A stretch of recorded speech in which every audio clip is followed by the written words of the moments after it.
আসসালামু আলাইকুম রহমতুল্লাহি ওবরাকাতুহ।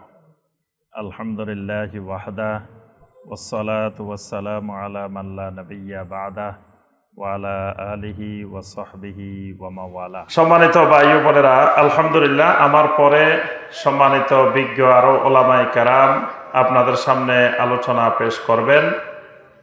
তা আমি অল্প সময়ে যে বিষয়টির উপরে কথা বলার চেষ্টা করব, বিষয়টি হলো আকীদা এবং মানহাজ। আকীদা এবং মানহাজের উপরে অল্প সময়ে কিছু কথাবার্তা বলে আমার আলোচনা শেষ করব ইনশাআল্লাহ। তো আমার এই ক্লাসে যারা বসছেন কষ্ট করে, তাদের প্রতি কিছু গুরুত্বপূর্ণ প্রথমে নসিহত। প্রথম কথা, এখানে যে কথাগুলো হবে আল্লাহ রাব্বুল আলামিনের কথা এবং আল্লাহ রসুল সাল্লাল্লাহু আলাইহি ওয়াসাল্লামের কথা। তা আল্লাহ এবং আল্লাহ রসুলের কথা মনোযোগ দিয়ে শোনাটা ইমানদারের উপরে ফরজ, ইমানদারের জন্য জরুরি বিষয়। এজন্য আল্লাহ এবং আল্লাহ রসুলের কথাগুলো একটু মনোযোগ দিয়ে শুনতে হবে। আর যখন আপনাদেরকে কিছু জিজ্ঞাসা করা হবে, তখন হ্যাঁ না একটা জবাব দিতে হবে। হ্যাঁ বললেন না, নাও বললেন না, চুপ করে আছেন, তাহলে আমরা বুঝবো কিভাবে আপনি বুঝছেন কি বুঝেন নাই। আপনি যদি না বুঝেন, আমরা আবার বোঝানোর চেষ্টা করব। আর বুঝলে আলহামদুলিল্লাহ আমরা বুঝবো যে না, স্টুডেন্ট খুব মেধাবী, বুঝে গেছে আলহামদুলিল্লাহ। তাহলে আপনাকে যখন কিছু জিজ্ঞাসা করা হবে, কিছু উত্তর দিবেন, একেবারে জবান বন্ধ করে বসে থাকা যাবে না। আর যখন আল্লাহ রাব্বুল আলামিনের কথাগুলো বলা হবে, তখন সুবহানাল্লাহ বলবেন, আল্লাহু আকবার বলবেন, তারপরে নাউযুবিল্লাহ বলবেন, সাল্লাল্লাহু আলাইহি ওয়াসাল্লাম বলবেন। অর্থাৎ আল্লাহ রাব্বুল আলামিনের জিকিরের মাধ্যমে আমাদের এই জিকিরের মাজলিস চলতে থাকবে। এই আমরা নাম দিছি ইসলামী সম্মেলন, মূলত এটার হাদিসের নাম হলো মাজলিসুজ জিকির। এটা হলো জিকিরের মাজলিস। তো সুতরাং জিকিরের মাজলিসে আলোচনা হবে জিকিরের, এবং যারা শুনবেন তাদের জবানেও আল্লাহ রাব্বুল আলামিনের জিকির অব্যাহত থাকবে।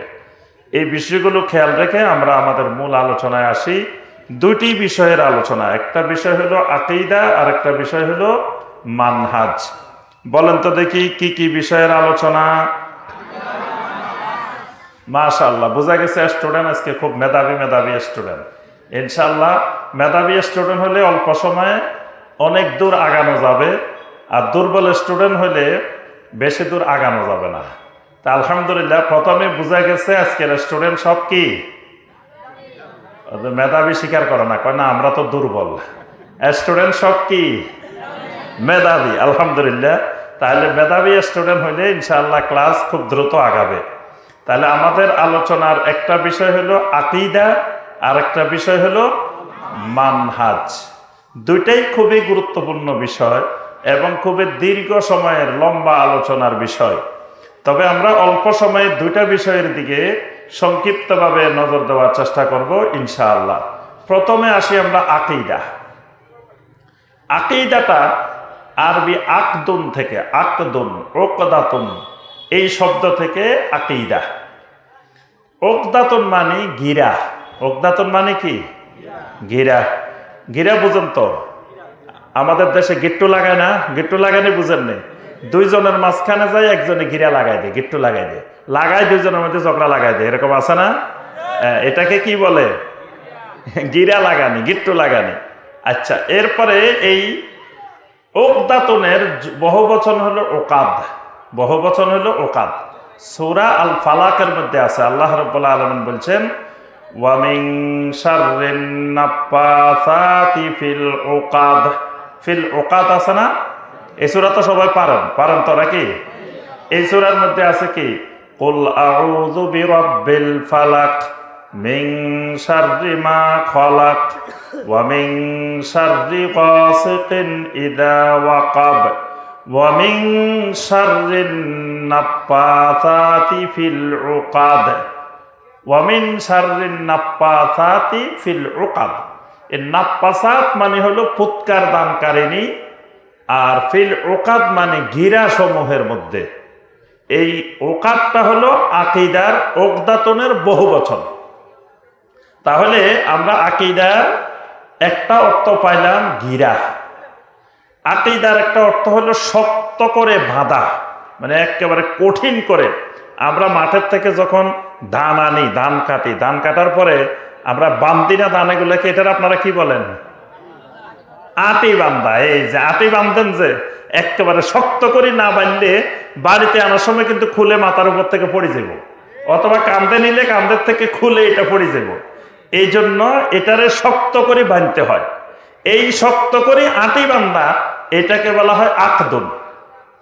আমাদের দেশে যখন ধরেন বিয়ে হয়, বিয়ে শাদী হয়, তখন বিয়ের সময় বলে যে সবাই আসে বসো, এখন আকদ হবে, এখন আকদ হবে। আকদ হবে বলে না? যখন আকদ হবে, আকদে নাকা হবে, আকদের অনুষ্ঠান হবে। এই যে আকদ মানে একটা অপরিচিত ছেলে আর একটা মেয়ে, দুই পরিবারের দুইজনের মধ্যে গিরা লাগাই দেওয়া হবে, দুইজনের মধ্যে শক্ত করে বেঁধে দেওয়া হবে, যে এই বাঁধন সহজে আর ছিটবে না।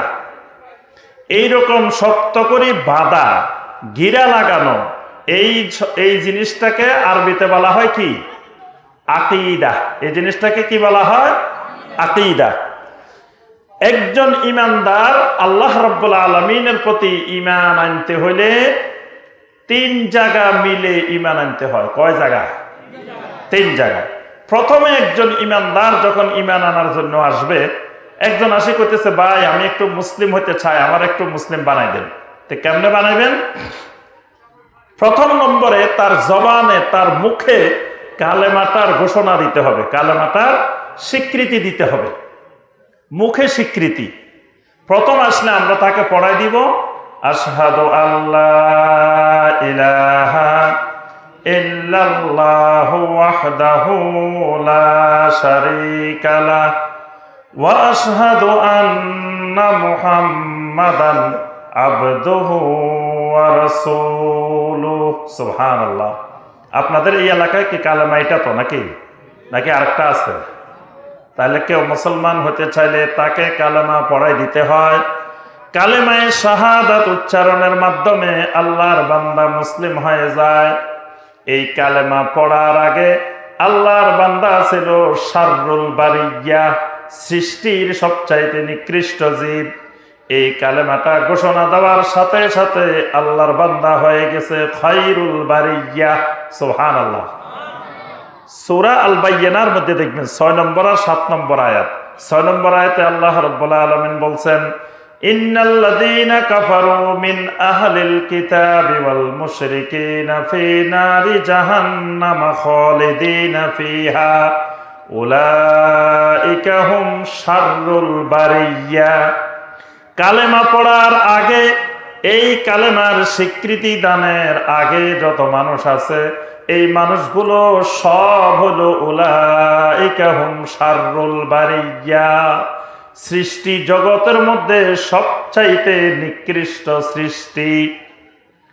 যখন আল্লাহর বান্দা এই কালেমার স্বীকৃতি দিয়ে দিল, এই কালেমার ঘোষণা দিয়ে দিল, আল্লাহ রাব্বুল আলামিন বলেন, ইন্নাল্লাযীনা আমানু ওয়া আমিলুস সালিহাতি উলাইকা হুম খায়রুল বারিয়া। আল্লাহ রাব্বুল আলামিন বলেন, ঈমান আনার পরে এই মানুষটা হয়ে গেছে সৃষ্টির সবচাইতে সেরা। সুবহানাল্লাহ। তাহলে এই কালেমা পড়ার আগে ছিল সৃষ্টির সবচাইতে নিকৃষ্ট, কালেমা পড়ার পরে হয়ে গেছে সৃষ্টির সবচাইতে উৎকৃষ্ট। সুবহানাল্লাহ। এই কালেমা পড়ার আগ পর্যন্ত লোকটা ছিল নাপাক, এই কালেমা পড়ার পরে লোকটা হয়ে গেছে পাক। আল্লাহ রাব্বুল আলামিন বলেন, ইয়া আইয়ুহাল্লাযীনা আমানু ইন্নামাল মুশরিকুনা নাজাসুন। ও ঈমানদাররা জেনে রাখো, মুশরিকেরা হলো নাপাক। মুশরিকেরা কি? নাপাক।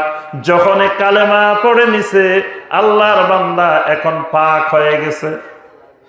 কিছুক্ষণ আগে কালেমা পড়ার আগে লোকটা আমার সাথে ভ্রাতৃত্বের বন্ধন ছিল না, লোকটার সাথে আমার সম্পর্ক বিচ্ছিন্ন ছিল, বাড়া ছিল। লোকটা এই কালেমা পড়ার সাথে সাথে লোকটা হয়ে গেছে আমার ভাই। সুবহানাল্লাহ। আল্লাহ রাব্বুল আলামিন সূরা আল হুজুরাতের 10 নম্বর আয়াতে কারিমায় ঘোষণা দিয়েছেন, ইন্নামাল মুমিনুনা ইখওয়া, সকল ঈমানদার একজন আরেকজনের ভাই। আমরা একজন আরেকজনের কি? একজন আরেকজনের ভাই। এই গ্রামে যত মুসলমান আছে সব আমাদের কি? বাংলাদেশে যত মুসলমান আছে তারা সবাই আমাদের কি? আমেরিকার যত মুসলমান আছে তারা সবাই আমাদের কি? সারা দুনিয়ার যত মুসলমান আছে সব আমাদের কি? ভাই, এখওয়া, আমাদের ভাই।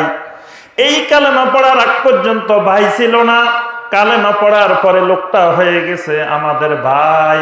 সুবহানাল্লাহ। এই কালেমা পড়ার আগে লোকটা ছিল জাহান্নামী, কালেমা পড়ার সাথে সাথে লোকটা হয়ে গেছে জান্নাতি। সুবহানাল্লাহ। আল্লাহ রাসূল সাল্লাল্লাহু আলাইহি ওয়াসাল্লাম বলেন, মান ক্বালা লা ইলাহা ইল্লাল্লাহ দাখালাল জান্নাহ, যেই লোক ঘোষণা দিছে, যেই লোক বলছে লা ইলাহা ইল্লাল্লাহ দাখালাল জান্নাহ, লোকটা জান্নাতে প্রবেশ করবে, জান্নাতে যাবে। সুবহানাল্লাহ। লোকটা এতক্ষণ পর্যন্ত ছিল জাহান্নামের অধিবাসী, কালেমাটা পড়ার সাথে সাথে লোকটা হয়ে গেছে জান্নাতের অধিবাসী। সুবহানাল্লাহ। তাহলে কালেমা, ঈমান প্রথমে কোথায় আসছে? জবানে আসছে, মুখে আসছে। কালেমা যদি জবানের মধ্যে রেখে দিই, অন্তর পর্যন্ত কালেমাটাকেও না পৌঁছাই দিই, তাহলে ঈমানদার হওয়া যায় না। কোন ব্যক্তি যদি কালেমা পড়ছে মুখে কিন্তু অন্তর পর্যন্ত এটা যায় নাই, আল্লাহ রাব্বুল আলামিন বলেন এখনো তুমি ঈমানদার হইতে পারো নাই। সূরা আল হুজুরাতের মধ্যে আল্লাহ রাব্বুল আলামিন বলেন, ক্বালাতিল আ'রাবু আমান্না, বেদুইনেরা বলে আমরা ঈমান আনছি। আল্লাহ রাব্বুল আলামিন বলেন, ওয়ালাকিন কুলু আসলামনা, ঈমান আনছি বলিও না এখনো, বলো যে আমরা ইসলাম গ্রহণ করছি, মাত্র কালেমা পড়ছি। ওয়ালাম্মা ইয়াদখুলিল ঈমানু ফি কুলুবিকুম, ঈমানটা এখনো তোমাদের অন্তর পর্যন্ত পৌঁছে নাই। তাহলে ঈমান জবানে বলার পরে জবান থেকে যদি অন্তরে না যায় তাহলে ঈমানদার হওয়া যায় না। কারণ ঈমানটাকে রাখতে হবে অন্তরের ভিতরে। ঈমান কিন্তু মুখে থাকবে না, ঈমান থাকবে কোথায়? অন্তরে। ঈমানের জায়গাটা হলো কাল্ব, ঈমানের জায়গাটা হলো কাল্ব। মুখে আপনি স্বীকৃতি দিছেন, স্বীকৃতি দেওয়ার পরে কালেমাটাকে পৌঁছায় দিতে হবে কালবের কাছে, কালবের মধ্যে ঈমানটা থাকবে। এই জায়গায় কালবের মধ্যে যখন যাবে তখনই হবে ঈমান। তাহলে কালবের কাজ হলো এই কালেমার সাথে যত বিষয় সংশ্লিষ্ট আছে সবগুলা বিষয়কে বিশ্বাস করা, সবগুলা কাজ অন্তরে বিশ্বাস করে নিতে হবে, তাসদীক করে নিতে হবে। একটা কালেমার দাবি যদি কেউ অস্বীকার করে, অন্তরে বিশ্বাস না করে, আল্লাহর বান্দা কোনোদিন ঈমানদার হতে পারবে না। তাহলে ঈমানকে মুখের থেকে পৌঁছাইতে হবে কোথায়? কালবে। এই কালবের মধ্যে ঈমানের বিষয়গুলো, কালেমার বিষয়গুলো যাওয়ার পরে এখানেই শক্ত একটা গিরা তৈরি হবে, শক্ত একটা বাঁধন তৈরি হবে, শক্ত একটা আটি এখানে বাঁধা হয়ে যাবে। এই বাঁধনটার নাম হলো আকীদা। এই বাঁধনটার নাম কি? আকীদা। জবানে স্বীকৃতি দেওয়ার নাম আকীদা না। আকীদা হলো অন্তরের ভিতরে যাওয়ার পরে ঈমানের ব্যাপারে যতগুলো বাঁধন তৈরি হবে, যতগুলো ঘিরা তৈরি হবে, যতগুলো বিশ্বাস তৈরি হবে, এই বিশ্বাসটার নাম হলো আকীদা। বিশ্বাসটার নাম কি? আকীদা। আকীদা যদি বিশুদ্ধ হয় তার সব আমল বিশুদ্ধ হবে। এই জায়গায় যদি গন্ডগোল হয় তার সব আমলে গন্ডগোল হয়ে যাবে। এই জন্য আল্লাহ রাসূল সাল্লাল্লাহু আলাইহি ওয়াসাল্লাম বলেন, আলা ইন্না ফিল জাসাদে মুদগা, ও আমার উম্মতেরা আমি কি তোমাদেরকে জানাই দিব না, তোমাদের শরীরের ভিতরে একটা গোশতের টুকরা আছে, ইজা সলাহাত সলাহাল জাসাদু কুল্লু, এই জায়গা যদি ঠিক হয়ে যায়, এই জায়গা যদি সংশোধন হয়ে যায় তাহলে তোমার পুরা বডি সংশোধন হয়ে যাবে।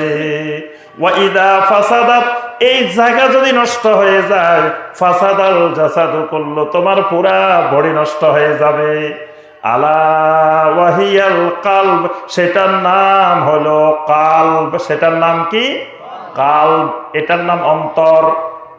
তাহলে এটারে বিশুদ্ধ করলে তার সব বিশুদ্ধ হবে। এইটা গন্ডগোল হইলে সব জায়গায় কি থাকবে? গন্ডগোল থাকবে। তাহলে বোঝা গেল এই কালবের ভিতরে যে আকীদাটা থাকে এটা ঠিকও হইতে পারে, ভুলও হইতে পারে, বিশুদ্ধ সহি আকীদাও হইতে পারে, বাতিল আকীদাও হইতে পারে। তাহলে আকীদা কয় রকমের পাওয়া গেল? ওরে সৃজনশীল ক্লাসে দেখি স্টুডেন্টরা পারে না। আমি কিন্তু বলে দিছি আকীদা কয় রকমের। আকীদা কয় রকম? দুই রকম। একরকম হলো সহি আকীদা, একরকম হলো কি আকীদা? সহি আকীদা। আরেক রকম হলো বাতিল আকীদা। তাহলে সহি আকীদার বিপরীত কি? বাতিল আকীদার বিপরীত কি? তাহলে সহি আকীদা যেখানে, বাতিল আকীদা যেখানে, আমরা নাই সেখানে। সহি আকীদা যেখানে, বাতিল আকীদা নাই সেখানে। বাতিল আকীদা যেখানে, সহি আকীদা নাই সেখানে। তাহলে সহি আকীদা একটা, বাতিল আকীদা আরেকটা। এই জন্য আল্লাহ রাসূল সাল্লাল্লাহু আলাইহি ওয়াসাল্লাম বলেন, ইন্নামাল আমালু বিন্নিয়াত। এই হাদিস তো সবাই পারেন নাকি? এই হাদিস পারে না এমন বাঙালি বাংলাদেশে মোটামুটি নাই। আল্লাহ রাসূল সাল্লাল্লাহু আলাইহি ওয়াসাল্লাম বলেন, ইন্নামাল আমালু বিন্নিয়াত। সমস্ত আমল নির্ভর করে কিসের উপরে? নিয়তের উপরে। নিয়ত শব্দটা হলো নাওয়াত থেকে নাওয়াত। নাওয়াত মানে বিচি। বিচি চিনেন নে? কাঁঠালের বিচি, সিমের বিচি, বিচি আছে না? এটারে আরবিতে বলে নাওয়াত। এটাই হলো নিয়ত। অর্থাৎ তোমার এই অন্তরের ভিতরে যেই গাছের বিচি লাগাইবা ওইটার ফল খাইতে পারবা। লাগাইছো কাঁঠাল গাছের বিচি, খাইবা কি? কাঁঠাল। লাগাইছো আম গাছের বিচি, খাইবা কি? আম। লাগাইছো লেবু গাছের বিচি, খাইবা কি? লেবু। এখন লাগাই রাখছো মাকাল ফল, তাহলে খাইতে হবে কি? বাকাল ফল। অর্থাৎ এই কালবের মধ্যে যেটা লাগানো হবে এটার উপরে সব কিছু কি হবে? নির্ভরশীল হবে। এই জন্য আল্লাহ রাসূল সাল্লাল্লাহু আলাইহি ওয়াসাল্লাম বলেছেন, ইন্নামাল আমালু বিন্নিয়াত। অর্থাৎ দুনিয়ার সব কিছু আমার আপনার আকীদার উপরে নির্ভরশীল। আকীদাটা যেমন হবে আমলটা তেমন হবে। এই নিয়ত মানে আকীদা। নিয়ত মানে কি? নিয়ত কেমনে করতে হয় না পড়তে হয়? পাবনার দিকে নিয়ত কি করে না পড়ে? করে। মাশাআল্লাহ। তাহলে তো সবাই জানে। তাহলে নিয়ত কি করতে হয়? নিয়ত করতে হয়, নিয়ত পড়তে হয় না। নিয়ত পড়ার জিনিস না, নিয়ত করার জিনিস। আপনারা যে এখন মাহফিলে আসছেন নিয়ত করে আসছেন না পড়ে আসছেন? জি, পড়ে আসেন নাই? নাওয়াইতু আন আযহাবা ইলাল মাহফিল ফি খলিলপুর বিমাদ্রাসাতে দারুল হাদিস আন নমুজাজিয়া, এভাবে নিয়ত করে আসেন নাই? তাহলে নিয়ত করে আসছেন কিন্তু নিয়ত পড়ে আসেন নাই। তাহলে আলহামদুলিল্লাহ, এই যে নিয়ত করে আসছেন আল্লাহ রাব্বুল আলামিন আপনাদেরকে এই নিয়তের কারণে যাদা দিবেন না? অবশ্যই দিবেন ইনশাআল্লাহ। তাহলে নিয়ত করতে হয়। এই নিয়তটার নাম আকীদা। নিয়তের নাম কি? আকীদা। এজন্য ইন্নামাল আমালু বিন্নিয়াত। নবী সাল্লাল্লাহু আলাইহি ওয়াসাল্লাম বলেন, তোমার সব কাজ, তোমার সব আমল, সব কিছু নির্ভর করবে নিয়তের উপরে, অর্থাৎ আকীদার উপরে নির্ভর করবে। কিসের উপরে? আকীদার উপরে। আকীদা যদি সহি হয় তোমার আমল কাজে আসবে। আকীদা সহি নাই তোমার আমল কোনো কাজে আসবে না।